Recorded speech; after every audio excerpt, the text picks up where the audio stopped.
No lost balls, raw golf, triple bogey, sim life talk, come and ride with the homies. Big shots, hot takes, we do it for y'all. Welcome to the pod. No lost. Welcome. First episode. Let's go. I tell you We're what, here man. eventually. If everything could go wrong when you're trying to start a first episode, I think it did. I'm over here just sweating bullets. It literally couldn't have gone. It literally couldn't have been a worse start, right? But we're here. Raw's on the other end, like doing the whole golf coach thing. It's gonna be fine, Bogey. Everything's good. It sounds great.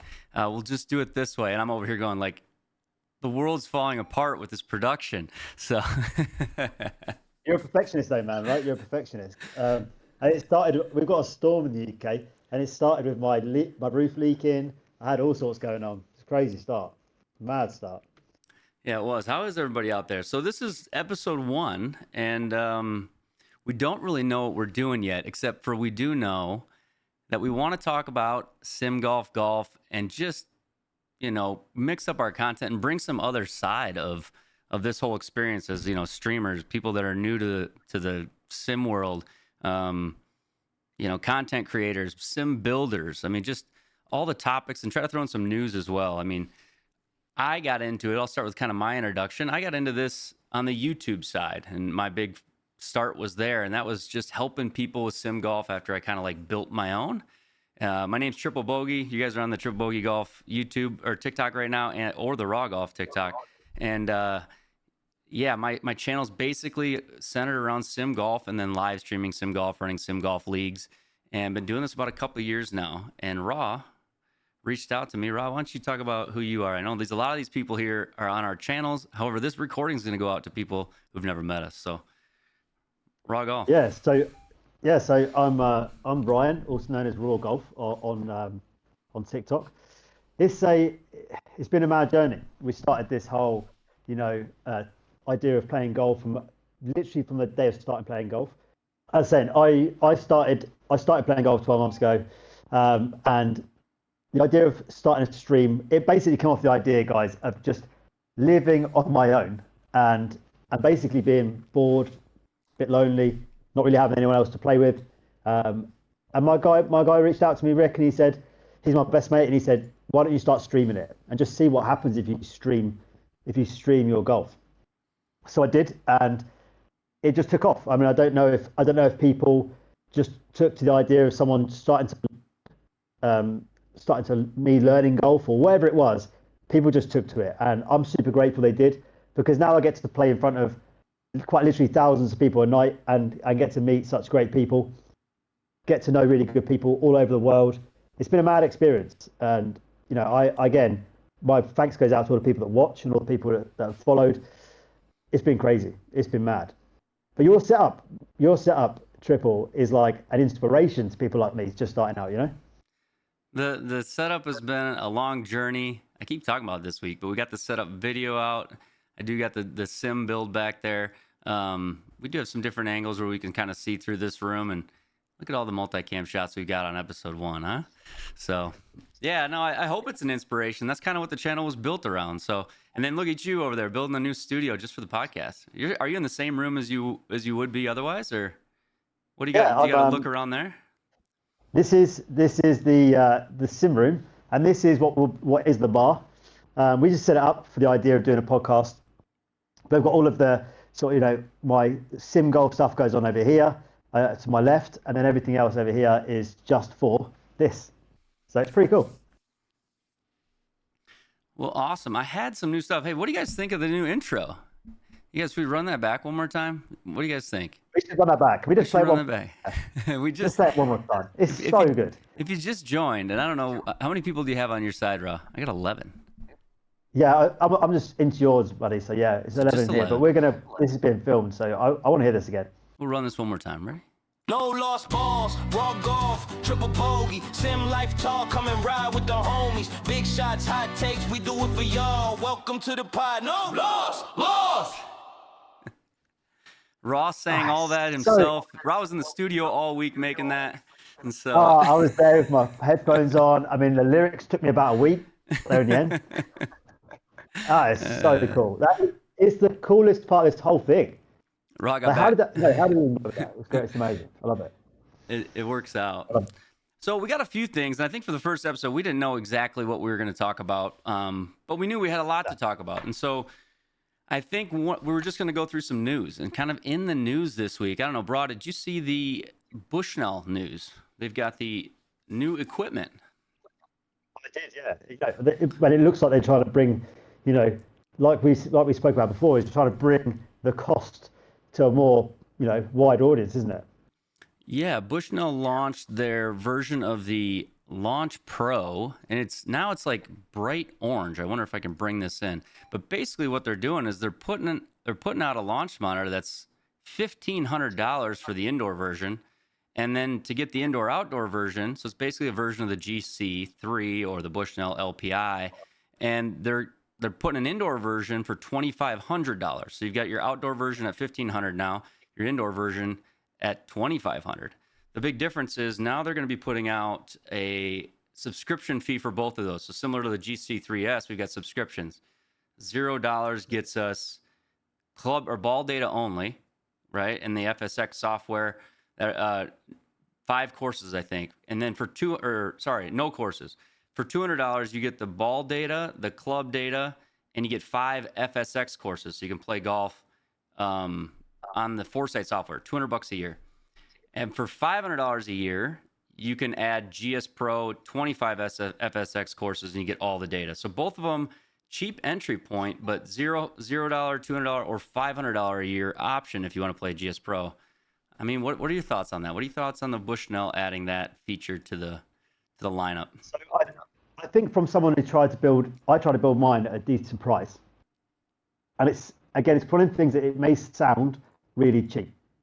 It has that idea of being really cheap, but then when you start adding on, who really goes and gets a launch monitor, sets the sim up, and then doesn't play GS Pro? That's my biggest question. And if you're then spending a lot more money every year, where does it work out being better? That's my, I don't know whether I'd just rather pay the extra money or pay to a different, cheaper model. I don't know. I just think the extra added cost a year or a month, it's a lot for some families, And I think what you'll find on that is, so here it is. Here's that Bushnell or that new product. Try to get some of these up there a little bit better as we do this more.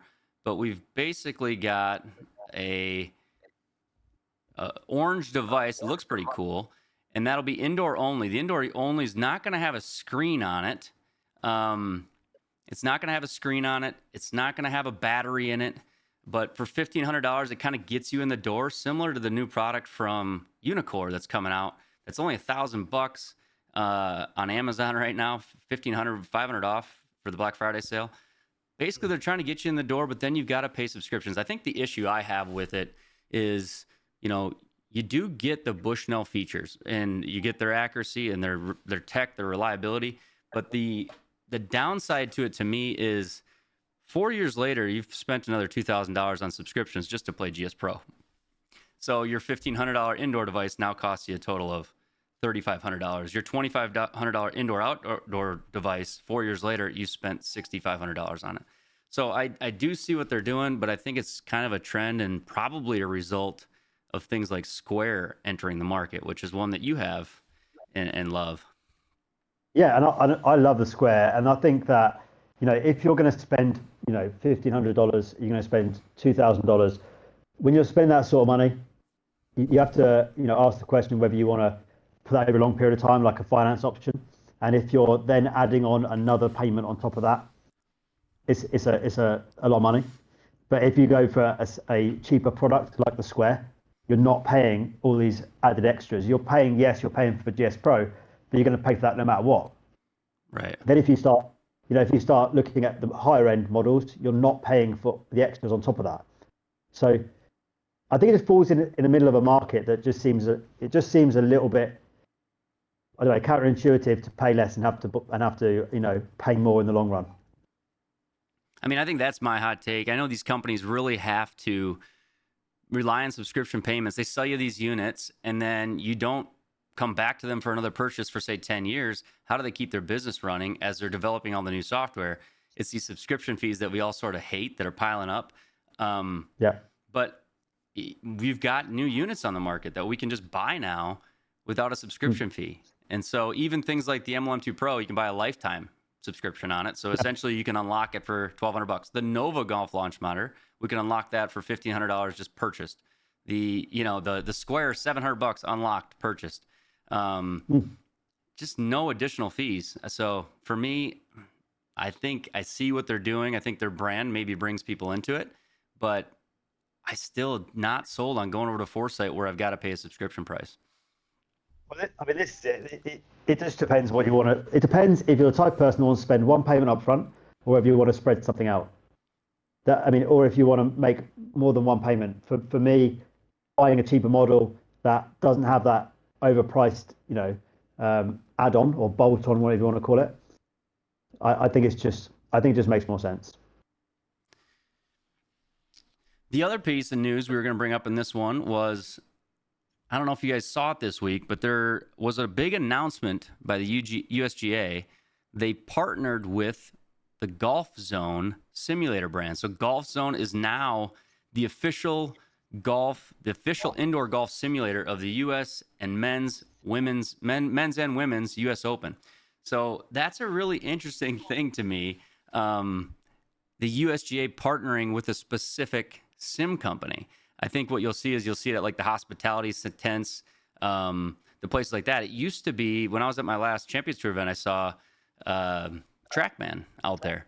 So I don't know if that'll change what's on the range or if it'll change what guys on the PGA are doing, but they're calling it their indoor sim sponsorship, which to me just speaks to like indoor golf simulator, like the whole growth of it. You know what I mean?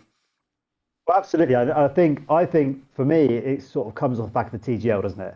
So the huge success of the TGL, and just from what we see as content creators on TikTok or on any other platform, is that you're seeing this huge expansion of sim golf, and you're seeing people. I think even in this last year, since I've been playing live golf online, I've seen a whole load more content creators coming into the space, and I think it is just a market growth, which you're seeing as well in these figures. The market growth is incredible within sim golf at the moment. It's as big as any other sport growth. It absolutely is. And I think I kind of wonder if there won't be other ways to partner with this in the future, if we won't see some larger content creators partner with the PGA or partner with these sim experiences that they're adding on to the PGA Tour events. I mean, that's just something I thought the other night when I was looking through some of these, we had little articles, RRaw, and I tried to find a few relevant news topics to talk about. And what I was thinking was, if this PGA is going to partner with these sim companies to put up sim booths and indoor stuff for the fans to participate in, maybe there'll be a RRaw Golf standing at a sim over in the UK at one of these events. I mean, who knows, right? Imagine. A meet me live at the find me live in the middle of a PGA tournament. Yeah, I mean, that is the crazy thing, that it is a new space that is growing quickly. YouTube golf has had an incredible ride. I mean, look, we could easily go on to the Internet Invitational and other major content creator classics and stuff, but it has pushed that far, and which has almost opened the door for sim golf to do the same thing. And I think if sim golf is to have the same trajectory, then of course there's loads of opportunity for people like us that stream golf online to land ourselves in incredible gigs in incredible spaces, which I think in the future I can see it happening. I really can see it. Yeah, I could see a partnership. We could have a triples happen studio live at the PGA Tour event. I wouldn't be against it. I'll take it. But I mean, that's the thing we were talking about, is how much it's growing, how big sim golf is getting. And we were looking up, I'm like, is it actually, it just feels like it's getting bigger, doesn't it? Just feels like sim golf is growing. But when we started looking into it, there's this chart that I grabbed, and look, we're going to be really official today on the stream. We got charts even here, so bear with me. We're going so hard on this. Let's see if this pulls up. We're going real hard here. I don't think it's going to pull up though. Yeah. Oh, it doesn't like it. So much information.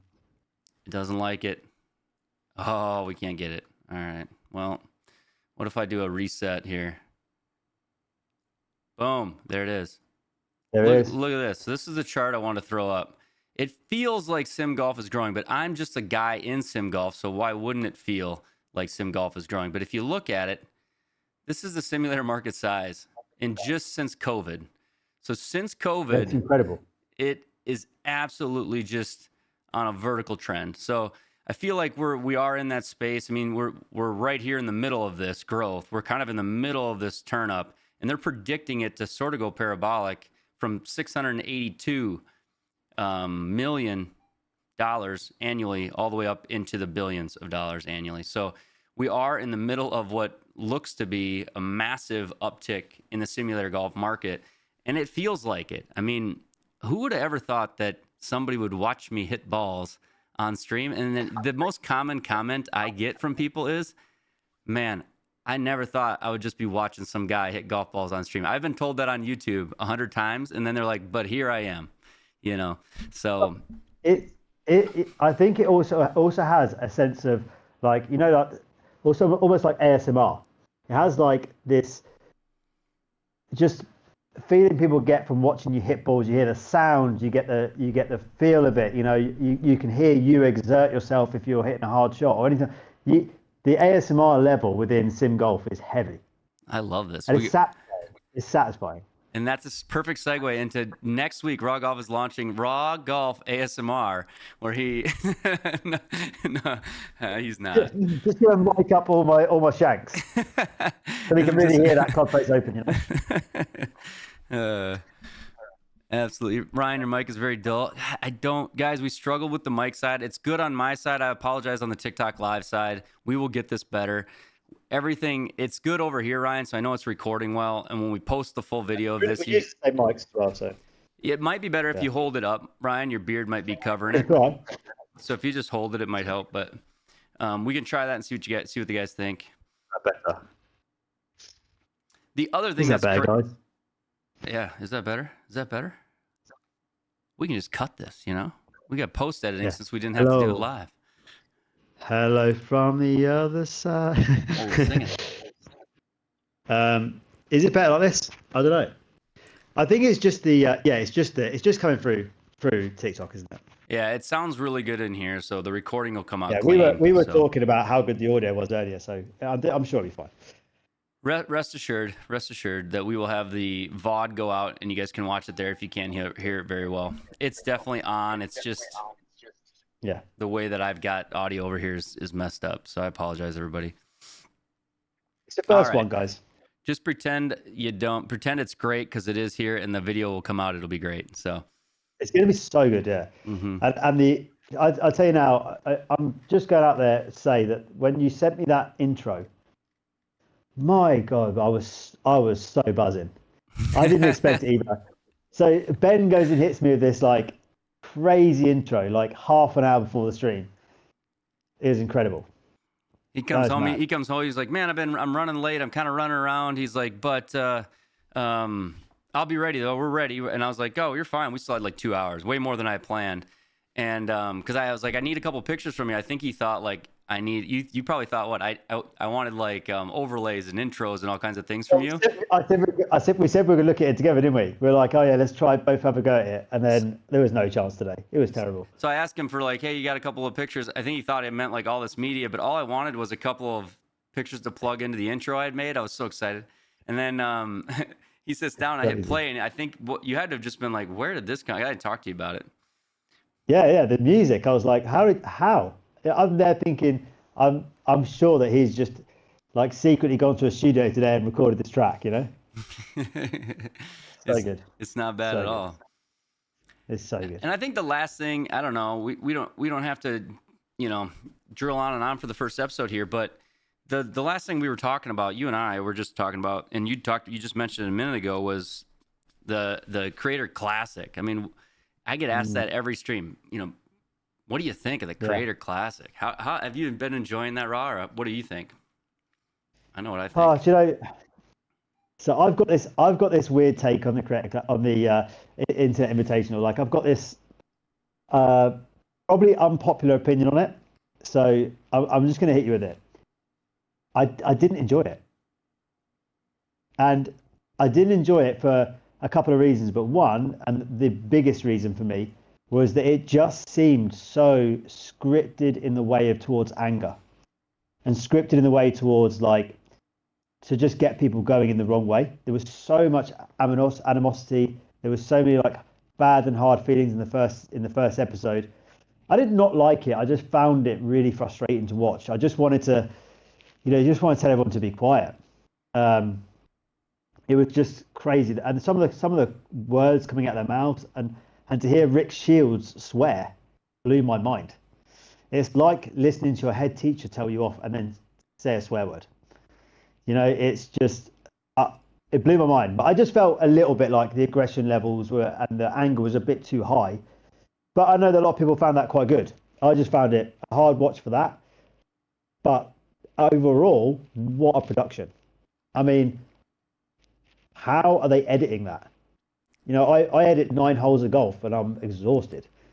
So, incredible. What was your thoughts though? What did you think of the overall idea? I think the idea is brilliant. I think it's just going to expand that side of YouTube golf. I mean, how many times can you shoot a break 50? How many times can you shoot, you know what I mean? Like all the different, there's so many things we all try to do to make it more interesting to watch us and to make it more interesting to not to put myself in the category of the people that are doing that. But I mean, to watch YouTube golf, there's all these things you try to do. Go to these destinations. Well, eventually all the destinations have been gone to. Eventually all the break 50s have been tried. Not all, but I mean, you kind of get it. It becomes a thing, right? This puts a new element to it. The reason we watch tournament golf to me is because it could be anybody's day. You could be having a good or a bad day. There could be just a shot that blows the whole day up. There could be a cheating controversy, an injury, and they had plenty of controversies when they were down there. I think this makes YouTube golf, it gives it kind of an outlet of watchability for the long term. And I could see this growing into like a much bigger field. It sounds like an impossible production, but yet if you go out to watch like a PGA Tour event, think about that production. I mean, that's probably more massive and it's live, right? Of course, they could get to the point where this Creator Classic is shot in more of a live fashion where everybody's got to wear, if you think about like the NFL in the United States, mic'd up on the sideline. They throw a mic on the player. The PGA was doing that sometime when they would throw like an earbud in like Jordan Spieth as he's walking down the fairway and they try to talk to him. I think the Creator Classic is going to grow into where you don't got to be a phenomenal golfer. We can watch net golf on TV. We can watch guys that aren't scratch players, but have fun, have a little personality. You can still create competition. And I think match play is such a fun format for internet creator golf, because a lot of times for a lot of us, I'll make a triple bogey to nod to my channel, and that would throw me out of like a stroke play event to where there's no chance to win. You do that in match play, it's all fair play, right? And if you do match play with a partner in like scramble or alt format, it really does mix things up. So, I mean, I think it's like an absolutely super, awesome idea that they did it. I can't believe they pulled it off. I think I saw a picture today of like 48 microphones sitting on a table that was shared by Garrett Clark or something. And he walked out and on GM Golf, he walked out and he's like, and his comment to it was like, I don't know how they're ever going to make sense of all this. When you think about 48 microphones, 48 stinger mics, like on all the players for all the day, and you got to land those on a desk and go, all right, compile all this footage, right?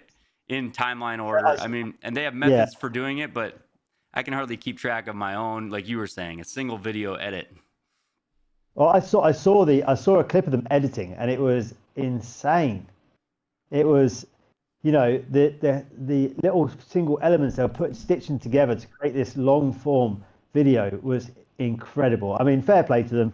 I think the production of it was fantastic. I think the golf was very good as well. Like, I like how they blended in some good players and some not so good players and some different characters. But who was your sort of standout player? My standout player, my favorite player, it's probably a pretty popular, easy pick, was Chaz. And I mean, if you're in the chat right now, who was your guys' standout player? But for me, like, I love Chaz's swagger, his confidence. It's I so love good. when they try to get him to back off. He just Yeah. would just hit it and turn around and tell Wesley Clark to shove it. I mean, there's something about Chaz that you just gotta love, man. I thought it was great watching him. I think Bubby had some Chaz great, stood like, out. admirable moments. I thought, honestly, when Luke Kwong came back with Gruden in episode 2 and was nailing putts, I thought, holy cow, this guy's good. Like, I mean, I get he's arrogant and all the other things, but wow, dude. There were just some cool things to see, I thought. Yeah. I mean, that's, you talk about that there, you mentioned it there, though. Like, what was your, we've all been asked this question 100 times, right? And we've all spoke about it loads on our channels, is that Luke sleeping in. Where do you sit with it? I'd be really interested to hear your sort of take on it. What you think, how it happened and how it shouldn't have happened. And where do you think, like, what do you think should have happened about it? Where do I sit with Luke sleeping in? I've gotten into the internet comments on this. I've gotten into, I don't say things I don't call people like, dummy or anything like that. I don't want to get a strike or something. I don't want to be rude. But I have PFT, like, there's just no ifs, ands, or buts about it. PFT deserves responsibility in this Luke Kwong thing. And the fact that PFT just sits aside and points the finger at a teammate blows my mind. It's not for me. You served in the military, right? You served you served your country or whatever. If you think about it, I didn't. I never did. So and I would thank you, but thank you anyway for England, right? You guys are our teammates. We're all good friends. Yeah, we're good friends. But thank you for your service. I'm kidding around. But you would never wake up to go on a mission, let's say, or wake up to go. So let's just say you had a buddy on a golf trip. Would you wake up to go on the golf trip, put your clothes on, brush your teeth, do your hair, get your bags loaded, get in the car, turn the key on, and go, Jimmy hasn't woke up yet. Oh, it's his fault. Sure. See ya.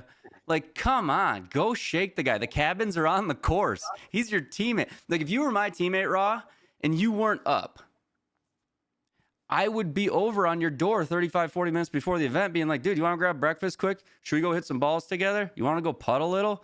Like, we would be hanging out before the event started. Now, I'm not saying that it, like... Ben, I am Luke. So if we ever play together, I'm telling you now, I've just got to be honest with you, I'm always late. I'm always late. So my thoughts might be different for that reason, but sorry, go on. I mean, that's what I would do. I just don't see when PFT sits there on this holy scale, this holy, holier than thou spot, and just is like, he didn't even care. Dude, PFT, you didn't care. PFT, you didn't care. Where were you, bro? Like, I would be like, hey, man, the night before, Luke, you and I were playing together, or I would just say to you, Raw, you and I were playing together. We'd see off at 9. You want to, like, grab breakfast 7:30, hit the range at like 8. I'll swing over to your cabin 7:30. All right, see you then. That's how that would go. Yeah. There would be, for the entire team, everybody with a microphone, everybody with a stinger mic, everybody with a camera, everybody with a roster list, everybody at the starter table doesn't know where Luke's at, and then he's the devil. Where was Bob, the leader of the team, man? Yeah. Like, to me, fine, I get it. Luke's responsibility, Luke's fault. Not absolving him of that. I still would be like, dude, Raw, how the heck could you oversleep, man? It took me a half hour to get you up. But I would have that window broken 30 minutes before the tee time. I'd be like, is he dead? Everybody forgot about it, and then they're all just like, how could he? Well, this is the thing for me. And that's a really important point. They all drank late in the night after the draft also. 100%. This is my thought, though. My thought genuinely is, where was the welfare aspect of it? So where was the welfare aspect of, you've got a guy who's due to be here at 9:30 and he's not there, and no one has seen him, no one has heard from him. Is there not a welfare check there? Like, there's no way, by the way, they're filming a massive video with $1.7 million on the line. There's no way there isn't a whole host of people that are runners going around checking everything's working, making sure the is working, make sure the guys are fed, make sure the guys have had a coffee, make sure they're ready to go, getting them warmed up. There's no way there's not a team of people there. Yep. It's like this. It's like, hey, cam guy one, camera guy one. This morning, you've got group 2. It's Luke Kwan, PFT, partner A and partner B. You got those 4 guys. Here's their 4 mics. Here's their 4 stingers. That's your group. Go get everybody set up. You're telling me 30 minutes before the tee time, the camera guy wasn't like, I still don't have one of my guys mic'd up, guys. I haven't found Luke. I haven't mic'd him. I'm not ready to film. Like, there had to have been other responsible parties for the groups that were sort of panicking internally on, like, I'm not prepared to do my job, which is to have these guys mic'd up. None of it makes real sense. And they just roasted him, man. They beat him up all day long. So I don't know if it was planned. I don't know what it was. As well. Yeah. It wasn't just like being roasted. Some of it was bordering on just pure aggression. It just come across so aggressive and so like over the top, and that's the bit of it I didn't like. And I'm with you on it. Like, where was his buddy? Buddy system. Where was the guy that was literally in the building with you? Like, where is the guy that is due to tee off with you? He's paying for what he is playing for $1.7 million as well. Why is he not going, man, where are you? We need to be good to go because I want to win $1.7 million. Yeah. Yeah. I watched that episode, and then I watched social media where everybody's like, Luke Kwan's a terrible person for the next, week. And I was just wanting to comment. I want to be like, you're terrible. You don't know Luke. He's great. I'm like, it bothered me, man. I'm like, yeah, everybody grabs their pitchforks and they want to go after people online. And that's what's wild to me. Yeah, I found it really weird, just how much they did go in and how much the internet jumped on it and called him the most hated man in golf. I mean, that's incredible. He was actually one of the first episodes I ever got into YouTube golf to watch was Luke Kwan playing Tobacco Road, and I think was he with Good or who? I don't know who he was with. The chat might know. He was with another group of golfers at that point in time, and they were out playing Tobacco Road, and I'm like, this course is so cool. Luke Kwan's a great player. So yeah, when they started going after him, I'm like, I really have always liked Luke. This seems super weird. I don't agree with him not showing up because, like, there's a lot of people that, like, other creators would have shown up and they wanted to be there. Yeah, I imagine they did. It was all. I mean, I think it's very obvious to say that it was all hyped up for a great recording. Because let's be honest, it made a great recording. Regardless whether you enjoyed it or not, the angry sort of argument side of it, it was designed to have a big impact, and then that big impact would be able to drive numbers to watch the rest of the three of however many episodes to the end. They were driving numbers through that first one of creating this big argument and creating this massive problem, and just would have flooded the internet with hashtags. It's genius, really. It was. And then as we moved through it, I just found, I think one of my biggest surprises of the whole event was how little the group of golf creators knew about the rules of golf. And I'm somebody who's played competitively, so I know a lot of the rules. But you have Paige stepping down grass. Okay, she stepped down grass. That's illegal. And then the other team is going, well, should we disqualify her for it? Guess what? If you do that in competition, it's a penalty for the moment that you do it. You'd be penalized as loss of that hole. They lost the hole. The next hole, that would be over. But yet they're on the next holes making her cry over it, saying it's a thing, and she's saying she really didn't know, she couldn't do it. I'm surprised she didn't know. But then number 2, so she did it. The penalty is you lose the hole.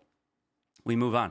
With the Luke Kwan thing, he shows up late, but he shows up to the first tee. Usually there's a 10-minute grace on the first tee, and they look for you. That's how it works in competition. So, like, if I'm at competition, they will call my name through the next tee time looking for me. They'll give me that. When that happens, if it's match play, I lose the hole that I'm late on, but I can continue to play. I can start on hole 2. They just give him a random 4-hole penalty. That was 4-hole penalty. That's not in the rules. That's not in the rules of golf. It's just we're going to give him a 4-hole penalty. So that's where it became that scripted environment, because like if it's not in the rules to give someone a 4-hole penalty, then you are doing it just for effect. Yeah. There's a question in the chat. You can't step on the grass. You can't. So anything in your swing path. So if I'm going to take a swing and as I go backwards, if my club will hit a leaf before I come back down to hit the ball, if I take a practice swing and knock all those leaves down, and then now I can step up to my ball and swing with no leaves, that's the issue. So in grass, if you step down grass in the path of your swing, you've improved your lie. You've made it easier to make contact with the ball. You can't go into long grass and then take your feet and spread out all the grass around your ball and then hit it. And some people don't know that, but you can't do it.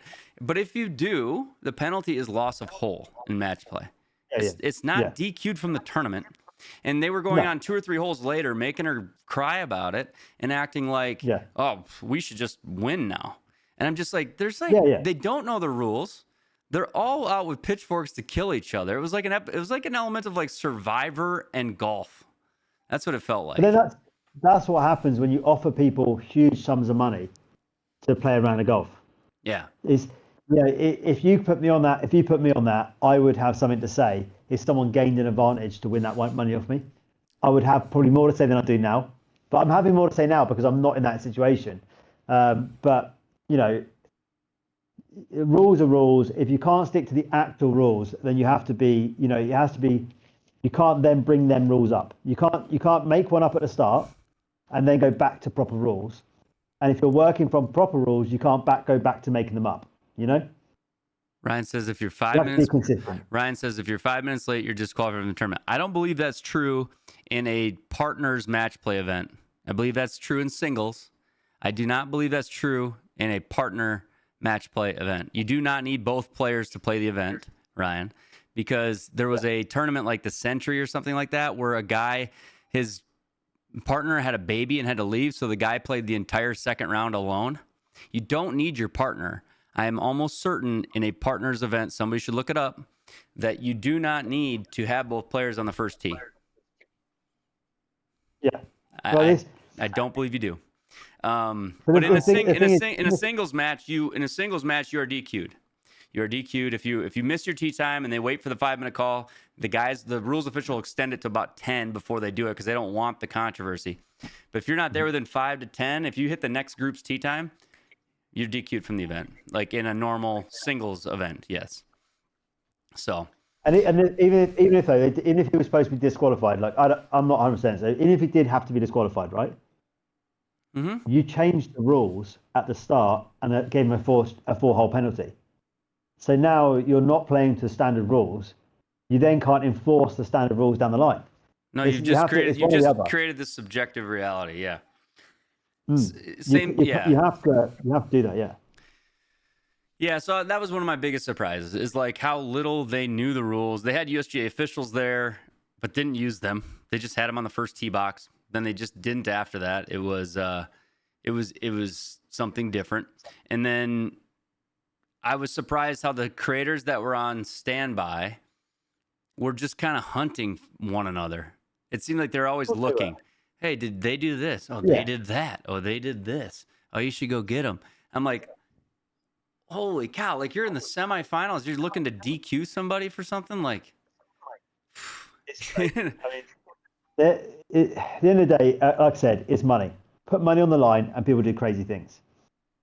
And that's the issue. It was too much money probably for what it was. Yeah, it was interesting. And then the final episode, I forget his name. I don't know why I forget his name. He calls him Butter Knife, I think it is. But in the final episode, the final shot to the green, the chip shot, man, I felt for that guy. I would have been just shaking. I probably would have melted on the tee shot he hit, Frankie Butterknife Borelli. You haven't seen the end yet, Raw. I don't think you haven't seen the very end. But when you do, Frankie Butterknife Borelli and Dave Portnoy is just living his best life, standing behind guys for $1 million shots, just chirping them. They're his own employees. He's just chirping them. And honestly, I thought that if you haven't watched the finale, Raw, and you said, you wasn't that. What was your take? It's not that. Wasn't that. You didn't love it. You didn't love it. I didn't love it. I did not like it. I did not like it completely. I just didn't love it. It didn't make me want to sit there and watch for 3 hours. That's the thing. It is a long thing, long. right? Long. Long. Yeah. Yeah. I actually watched a lot of it on 2X. Yeah. You know how you can watch stuff on 2X? I watched a lot of it on 2X. That's a good idea. That's a good idea, to be fair. I should probably do that. It's an hour and a half. But the very end of it, if you're in the chat and you know, then you know. But Frankie's got a shot on the last hole, and I tell you what, I would have melted having to be the one to hit that shot. It would have sucked. I don't think I would have hit the shot Frankie hit, but maybe I would have. I don't know if the shot Frankie hit on the tee shot with the water in front of him, which isn't technically in play, but in your mind with 40 creators around you and 20 cameras around you and $1 million on the line and teammates standing there. He pulled 3-wood because he was too nervous about his driver. It just tells you like how nervous he was. To hit that shot, I was kind of like, I would not want that shot. I just wouldn't want that shot. Dalkey came off that tee box and he goes, "That's the most nervous I've ever been." Like and Dalkey played in the Masters and he teed off that, But you know how many millions of people are going to be watching it and able to comment on that video. That's a big difference. Raw Golf Fan Club is in the chat. You've got you got a fan club account. It's a troll account. It's a troll account. But yeah, there's loads of them. But yeah, he's like he's driving on the fairway. I think he's riding with Francis. I can't remember. And he just looks over and he goes, "Man, I don't think I've ever been that nervous."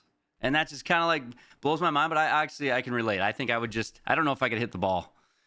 I've got nervous the other day in front of like 4 people. So I mean, it's not so much the people watching. It's not so much all the other things. It's just down to the fact that there's a lot of money on the line, and they weren't just playing for themselves, were they? They were playing as a team, weren't they? Yeah. Is that right? At the end? Yeah. Yeah. So you're not playing for just yourself. At the end, it's 3v3. Yeah. For the money. So I mean, you're playing for $1 million. You're playing for, $333,000 a piece. That's enough to make you nervous when you're playing for someone else's money. And if you haven't seen it, Raw, you have to watch even if you skip the rest and watch the Raw last episode. Yeah. The end of it was both like nerve-wracking and I would call it heartbreaking, man. I was just kind of, when I saw it happen, I went, oh. And then I just went, that feeling would suck. Feeling would suck. So yeah, I won't give it away if you haven't watched it, but if that player prior to the moment that sucked had just hit the green, right? Or if that player before them had just, because it was alternate shot, 3-person alternate shot. So it was boom, boom, boom, right? And like, you put your partner in a spot and then they've got to hit this shot and then, do they, right? It would just be terrifying, the whole thing. Which is, as much as I say, I'd love to be in something like that. I just think that, honestly, I just don't think I'd be able to play golf. I think everything about it would be absolutely terrifying. Well, I filmed. So there's a channel called Ballistic High Speed on YouTube, and he's got over 1 million subs, and he's a great dude. Become friends with me, and he actually kind of like YouTube mentored me because he wanted help building a sim in his house. And so he found me online. He liked my sim content, and then we became friends over that. Well, he started a golf channel as like a hobby channel. He makes his income off his bigger channel. Well, he wanted to film a golf episode with me. Well, he's got film people, like cameras, microphones. So he came into my town. We played golf together, and they filmed the whole thing. I have not put the video out yet. The video hasn't finished editing yet. But it was my brother, myself, and then the 2 guys from his golf channel. And we had cameramen behind us, and we had mics on. I'd never done that outdoors. I filmed myself. I've never had a guy with a camera and a guy that drove into town to play with me stand behind every shot. When you watch that video, you'll find out like I am human, and I was nervous. I tell you what, first tee shot, I'm like, poof, I hit it good. I'm like, just please be okay. Like, it was just to the right in a spot. We're playing a course that I play every day. And I'm like, we get up there, we can't find it. We have to take my partner's shot. And my partner, you know, he topped it, right? So and then we get over the second ball, and I'm like shaking, and I blade it. We have to take my partner's shot again. I'm supposed to be like the player of the group. I'm supposed to be the Luke Kwan of the group, and I've got PFT with me type of thing. And it was just like, I look over, we get in the cart. We had cart cams, so I've never seen any of the footage yet. But I get in the cart, and I look over, I'm like, dude, I'm nervous. So to be at the Barstool one, I don't know how I could handle that. You know, crazy. It would be crazy. Like, even the Creator Classic, the UK Creator Classic, even they're talking a lot of people, a lot of views, big money on the line. It'd be terrifying, absolutely terrifying. That would. I'll tell you what. In fact, this is good. It's good to jump onto this off the back of that. We're talking about playing golf in front of huge in tournament condition, right? What about the Australian guy? Well, actually, Scottish guy now lives in Australia, who goes and gets himself on tour from playing sim golf. This is probably my favorite piece of news. I gotta find it again. Where's that piece of news at? I had it. Where is that? There it is. I found it. Go on. So here, I'll show you guys this. We will add this. It's incredible. So it's incredible. Check this out. So we will launch this. I don't know if people have seen this yet. It's absolutely incredible. Pro qualifies for PGA of Australia event thanks to indoor golf simulator win. So this is Gavin McPherson. He teed it up in the New South Wales Open in Australia after winning a place from a virtual tournament played in indoor golf simulator. So I think he played on the next tour, which I believe is the Trackman Tour. And he qualified through that tour. He's a Scotsman, now living in Australia. He qualified through that tour to play in the Australian Open event. So if sim golf isn't getting to be a big thing, I don't think I'll ever be on a pro tour event. But like, you look at some of these sim scores, and you're like, these guys got to be cheating. Nah, there's some players out there. There's some really good players. I mean, this is the idea, though, isn't it? The exact idea of, like, you know, you're playing golf in your sim, and you are very, very good at golf. Everyone assumes it's a game, right? You're playing a game, and it's just a game, and there's no big ending to the sport. But the reality is that there's a potential that you could land a spot on a tour event. That's an actual possibility. Mm-hmm. That's incredible. I mean, and it goes a bit like there was that racing car driver, you know, sim driver that went on to be able to race for real life, you know, alongside sort of, you know, he played alongside Max Verstappen, etc., on the Formula One sim racing game, and then went on to go into a vehicle championship of some description. But he turned out to be really good. Now, does this guy? I haven't seen the scores. Does this guy go on to shoot really well? That's the biggest question. Well, because he played in New South Wales. Yeah, it says now he's playing alongside the defending champion Lucas Hubert in the New South Wales Open, all thanks to simulator golf. This is incredible. It doesn't say, you know, what he's at, but Ryan was just saying he's been a part of the PGA teaching stuff for a long time. But, you know, it's just interesting that he can get in there and play. It's I can see when I was down at the PGA show last year, Golf Zone had their big event, $100,000 event to the winning team, and they played it live at the PGA show. So there's Golf Zone bars all over the U.S. that guys are playing golf in, and then the champion teams meet at the PGA show in Orlando, and they play live on stage for $100K, and they hand out a check. Because I sat there, I live streamed it last year when I was there during the event. Very cool. If guys can qualify for PGA Tour events through their simulator, and there's already simulator tour events like TrackMan and the other ones, Golf Zone, that are paying money. It's not going to be long before there's going to be a professional level of simulator golf. I really truly believe it. I'm just going to quickly adjust my camera. I just want to see. We're using this as a test, right? Yeah. So let me just try something. I just want to try something. Are you guys impressed by the production quality of this? We got different cams. Should we play our intro again? If you guys are new to here, has everybody in here seen the intro? Or do we have enough new people that you guys haven't seen it? Anybody want to see the intro again?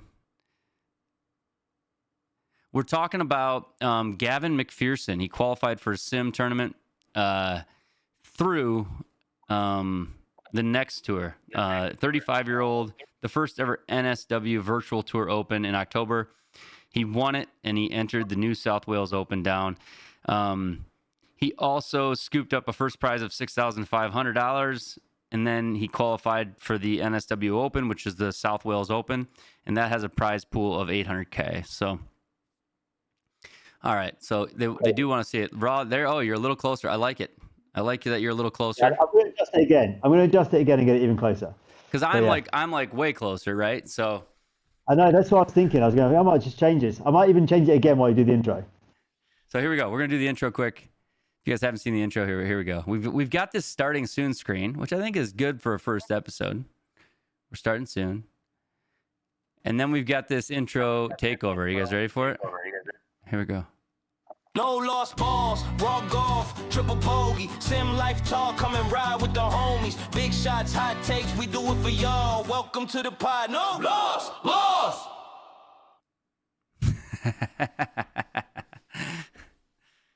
And we got it. Raw's trying. Look at him working the. I'm gonna go to his cam. He's gonna be like, "Why are you doing that?" He's working the tripod. He's trying to get it figured out. There you go. We're gonna get it closer, so I can get the camera. Hold on. Uh-oh. Turn the light off. Yeah, I tell you what, I know between now and next week, Raw's going to have tightened down cables, fixed camera positions. Oh, yeah. This is all going to be 100%. different. He's going to be grinding over this in the off hours. I can promise you that. You can see it coming. I'm going to give you guys, here's a few views of my room that I don't often show. We've got the full room. You guys see this on the stream all the time. Everybody back there. But we can also break it down, and we can go this view. We kind of have like the ultimate setup in here. I can get you over here too. We can go that direction, and then we can go here. So it's we've got some different views in the room, and we've got the split view here with Raw. Not bad for like a strung together. We decided a week ago. We talked about this for probably a month. Okay. Oh yeah. Or more. Ever since we first met, and ever since I basically been following Raw for a while, and we actually officially said, like, she said yes, like probably less than a week ago. And it was like, He goes, "When do you want to start?" I'm like, well, I'm kind of a person that just, if you want to start, you just start. So what about? He's like, I'm like, what about? And then before I finish, he's like, next Friday. I'm like, yeah, let's do it. We're going to use this as our opportunity to make it right. Let me just try this. I'm going to fall over in a sec. That's good. Don't walk around your desk. Do it from there. Yeah, just lean over and fall over it. Yeah, I just want to see if I can get the angle right, because we're using DJI stuff, and it has like a. This should be better. Let's try this. Ready? Oh, that's better. Much better. You look there you go. You look bigger and stronger than you did when you were sitting way back. I just got to center it a little bit better. I can do that. Well, I don't know that there's a whole lot that we had left for today. I think we can go to the chat here. We don't because we weren't able to get this across the channels like we wanted to. We didn't get it on my YouTube. We didn't get it on Raw's Live. We aren't able to. This is the inside baseball. Everybody who's still here, our access to YouTube to TikTok Live was denied. Our first access. We don't have a video posted. It's probably a fair thing. We'll post this episode and some clips from it. I think that'll be good. That'll help that situation. And so we couldn't go live on the No Lost Balls podcast channel. I tried to do it on YouTube. YouTube has a little grace period. We'll be there by next episode, so we'll be able to go live over there. So that was kind of the situation to start this episode off, and that was where I was stressing. Raw was chilling. He's like, "We're fine. We're gonna be fine," and he's right. He's right. We're gonna be fine. So, as I always say, triples happen. Triples happen. So yeah, it's all a new experience for us, this whole thing. But to be fair, I mean, I think the chat would agree. did we not like come up with a pretty good setup, a pretty good intro, and a pretty good start to something that we decided to do to actually officially start like less than a week ago? I think it's pretty good. Triples happen to me I a think lot. If for anything, we've got a broadcasting setup that has you and me in it. We got a white line down the middle right over here. We got this wall. Give me a high five, Raw. Yeah. Get opposite. Hang on. This way. We've got a high five going on. We've got an intro video. We got a starting screen. Okay, he's that way. We'll just have to figure out our cadence, you know. Ryan says dead. Ryan, you see me shuffle. I don't know if you've seen me do it. How long does it take till we get so good that we can pass a can of Pepsi across the screen to each other? Oh, here, pass it over. Oh, wait. Oh, okay, try again. Ready? Yep. Thank you. That wasn't bad. We gotta try tricks like these. I think I could. My screen is mirrored right now, so I think next time I'm flipping it, because when I try to raise my hand to high five you, I naturally go. Yeah. It's the wrong one. So it's the outer hand. We're gonna have to do things like pass our phone, like, and pass a piece of paper through. It'll be so fun. Pass your phone. Here, right? Try it. Yeah. I'm just gonna go. Look. I'm gonna like, Ben, grab this. Thank you, man. I appreciate that. That's great. Yeah, there's gonna be all kinds of fun. I think what we'll find over time is we're gonna have fun with this. We're gonna try to come up with some new stuff. We'll talk about current events. We'll talk about news. I hopefully get some news. We'll talk about sim content. We've got obviously the Christmas season, Black Friday, all that stuff coming up. Hopefully we'll have next week. We'll talk about Black Friday sales, November sales. It's a big thing in the US. I don't know about the UK. You have the same big cadence. thing in the UK. Big thing in the UK. So Black Friday's coming up. We're all going to spend the money and get all the deals. So we'll talk about that stuff, and then obviously just the sim golf stuff. I think TGL, are they starting up again? We've got the sim golf, we've got Golf Zone Championships are coming to an end. We've got the PGA Tour or the PGA Show coming up in January. There's a lot of stuff. The new tour season kicks off. Live changed their format. We've got a lot of things we can talk about. So I think just each week there'll be new stuff to go over, and I think this will be a really fun thing. Raw's going to have stuff from a UK perspective, from his channel's perspective. I think we'll talk streaming. We'll talk the challenges of kind of just going into this online creations world, right? I mean, it's being a content creator. It's not all sunshine and rainbows, right? There's some stress behind it. It is a grind. It's a job. We'll get into that. It's a job. We'll get into that and more, and hopefully every episode to come, hopefully we'll have something a little bit more relevant to talk about, and maybe you guys will feel like when you're not here, you're kind of missing out on the inside baseball. At least that's the hope. Hopefully we provide stuff that's of value to you guys. So do you wanna grab a couple of comments from the chat? Let's do that, and then let's wrap it up. Let's grab a couple comments, and then let's call it an episode. So if you guys got comments, questions, or if you see some, let's bring them up now. Yeah, if you drop the comments now, guys, we'll pick a couple of comments to go through. Have you guys seen on the Unicore iMini Core on Amazon? I have, birdies. It's $1,500, currently $500 off. It is $999 for the Unicore iMini Core, and that's basically going to be an indoor unit. Honestly, if you've got a device like a Square, I don't know how you're not considering this device. You can use any golf ball that you want. It reads the dimples. It uses your PC to process. The Square has a few drawbacks. Like every now and then you get a 0-degree spin reading and you get a 0-degree horizontal launch angle because it doesn't pick up the markings on the ball. If it doesn't, you can put it in a calculated mode, and then it's kind of guessing a little bit. And the Square does a phenomenal job of both those things. But if you're playing, let's say you're Joe Legowski, who just became #1 in the world, and love Joe, friend of mine, he can't afford to lose one of those shots. You know, a guy like me or Ryan, if we have one shot not show up with the right spin, fine. But if you do have a Square and you're getting really competitive, and that one shot's going to bother you, or you're going to lose a match play by a shot, I don't know how that new iMini Lite Core isn't tempting to you, because for $1,000, you're definitely going to get something that reads a little bit better, but you do enter that subscription market that Unicore charges for. They charge a subscription every single year. So $150, I believe it is, that you have to pay. Fair enough.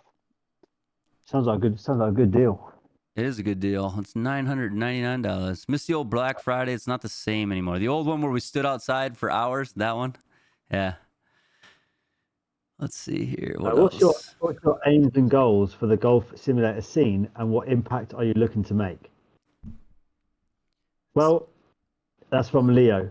Well, for me, It's a great question. That is a great question. It's a really good question, man. It's a great one. I mean, my goals in the space changed over the last month. So they began originally with this idea of, just play in a way where I'm keeping myself busy, I'm keeping my mind occupied, I'm doing something that is good for me. And obviously the change in circumstances, the change in the viewership and the change in the channel has allowed me to have a slightly bigger outlook and a slightly bigger goal. And now I think realistically, my goal is to be able to do this full time and be a full-time content creator and do something bigger in the space. I just believe in the space. I believe in sim golf so heavily that I'm willing to invest my time and energy into it because I genuinely believe that it has a huge future, which I think we showed tonight it does. I think for me, Leo, to answer that same question, I line up with RRaw a lot. What I have found I'm almost 2 years into the online world. On YouTube, I would say things move a little slower than they do on the TikTok side since I've came over. The pace is more laid back.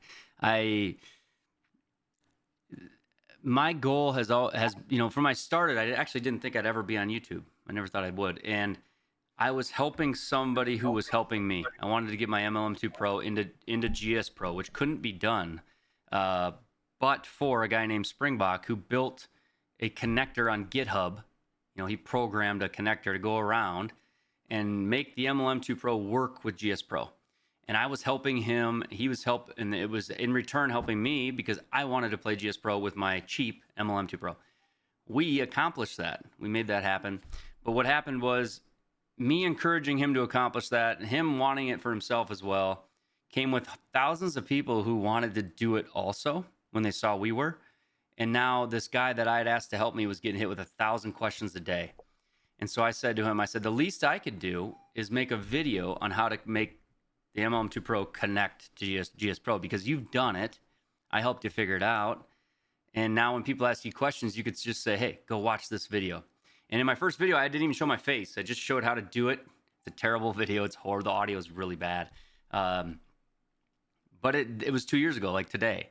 And that honestly, the good that I felt from helping people and the thanks that I got and the good that made me feel from like all over the world, kind of drove me to make the next video, and it drove me to make the next video. And as I, built out my sim, and then I started streaming because streaming was easier than editing because I don't have a lot of time in the world.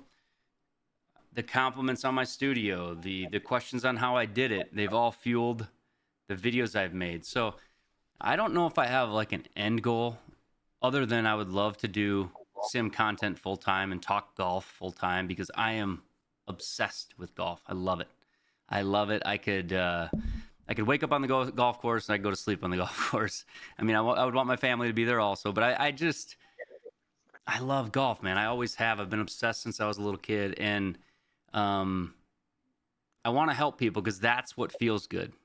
So if I can do something that I enjoy and it makes me feel good, that to me, that's happiness.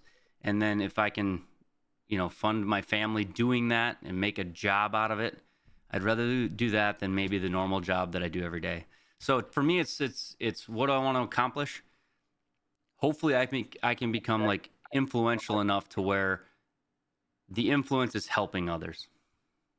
That's really it. I don't really want, notoriety or anything like that, but I want to be able to make content that people find valuable so that value returns to me and I can keep doing it. That's really the goal for me. Truly. Yeah. So no, it's a great goal because I think, I genuinely believe if you start making content and you want to be serious about it, your goal is going towards being able to do full-time content. Otherwise, as well as I do, Ben, it's hard work. It's a lot to do. There's a lot of work to put in. These things don't just sort of happen overnight. You have to commit a lot of hours and a lot of days into a project, basically a huge project, which is bringing content. And you want to make content that is good for people to watch. It has insightful content. You want something that is going to change how someone looks at something or the way they're going to build something. And that's what we're all trying to do. And look at the community. Look at this crazy community as well. That's the other thing. Like a mini, not a goal, but I would say a perk. Something I never really thought about has been the friendships I've made. So like, I have a guy that I talk to, 2-3 times a week who lives in Australia, right? My scramble partner for the Internet Simulator Golf Tour lives in New Zealand. He's one of the closest men to the South Pole in the world, on the opposite side of the planet. That's crazy. I have a guy that in Germany, Sibo Tees, who's on my stream, what I would call last night, but was 7:30 in the morning for him. I have a podcast partner who's in England. I have a Scramble regular tour partner who's in North Carolina. And RRaw, for you don't know, in the U.S., North Carolina is about a 16-hour drive for me. It's a long way away. And then I went out and I played golf with guys in the sanctuary that I never met in the Denver, Colorado region. The guy that played on stream with me last night was from the middle of Wisconsin. So I'm going to be playing golf in Arizona in a few weeks with guys from California and Denver. Everybody's kind of merging into Arizona. That has been just an absolute joy for me. I've played a lot of golf locally. I have my friends locally.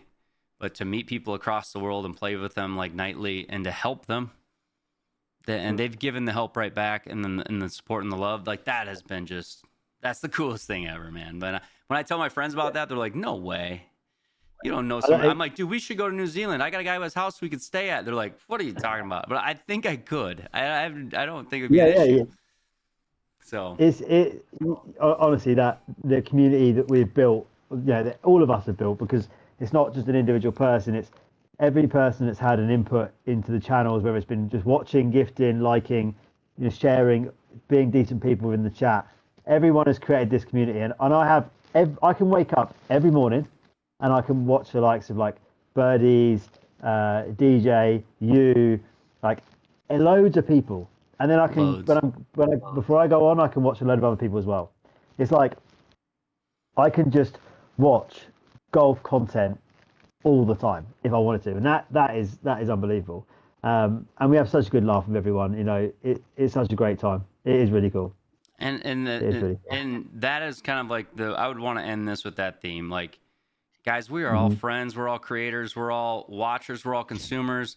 We're all golfers. We're all people that love golf for the most part. Like, I would agree. I wake up and I'll jump over into someone's stream, and the first thing I like to do is, I don't have a ton of money. I don't. I'm doing this to make money, and I'm doing this so that hopefully eventually I could leave my like grind of a job to have this support me to where I can do something I love. But what I do have is like, I do have some funds on TikTok. Like, I'll put in $10, $20, $50. I have supporters that send me that stuff, and thank you from the bottom of my heart for that. I will go into these other creators and I try to drop like a heart. I try to drop a rose. And I know a rose is a penny, but if you are ever out there and you're in a stream, I tell you what, I've been in a stream before. People have dropped me large gifts. Ryan has dropped me some crazy gifts. Tom has dropped me some crazy gifts. DJ's dropped me crazy gifts. RRaw has come in and given me crazy gifts. A lot of guys paying it forward. And I tell you what, even when you're in there alone and you just get a rose, that's a penny. That feels so good. When a guy says thank you for the rose, and when you're online and you're doing it, so if you're out there and you have the chance to send somebody a rose one day, do it. It is the coolest thing ever for that person, and I'll continue to spread that love to the community, and just share it with each other. Share it with each other. It's just, it couldn't be there's no better way to handle this whole space than to share the love with one another.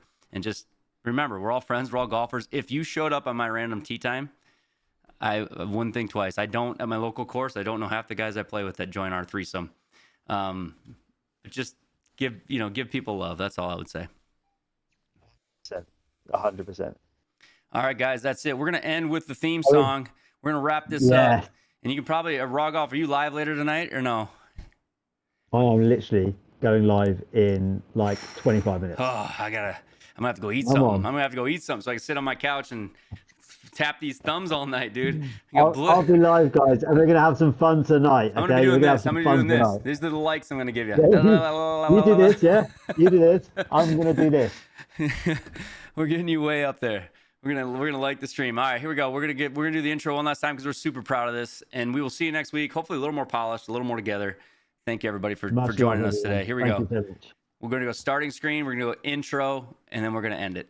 So have a good night, everybody. Let's go. Go watch Raw after this. No lost balls, raw golf, triple bogey, sim life talk, come and ride with the homies. Big shots, hot takes, we do it for y'all. Welcome to the pod. No lost.